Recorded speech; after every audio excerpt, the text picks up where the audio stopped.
వారధి కడుతూ ఉన్నప్పుడు అందరు కూడా వానరులు శ్రీరామ శ్రీరామ అని రాసి వేస్తూ ఉంటే అన్ని తేలుతూ ఉన్నాయి.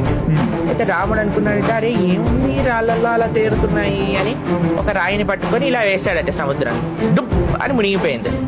అందరు వానరులు నవ్వుతున్నారట, రాముడు వేస్తే మునిగిపోయింది, మేము వేస్తే తేలుతున్నాయి.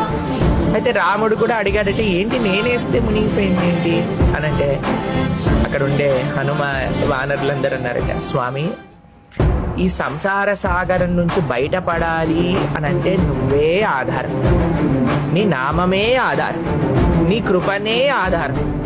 అటువంటిది నువ్వు ఎవరినైనా వదిలేసావు అని అంటే వాడు సంసారంలో తేలుతాడా మునిగిపోతాడా? కాబట్టి ఆ రాయి మునిగిపోయింది నువ్వు వదిలేసావని. కానీ మేము నీ యొక్క నామాన్ని ఆశ్రయించాం కాబట్టి ఈ రాళ్ళని తేలుతున్నాయి అని ఒక అద్భుతమైన ప్రస్తావన చేస్తారు. రామనామ వైభవాన్ని చెప్తుంది. కాబట్టి నిజంగా మీరు చెప్పింది కరెక్టే. రాముడి కంటే శక్తివంతమైనది రాముడి యొక్క నామం, భగవంతుడి కంటే శక్తివంతమైనది భగవన్నామం.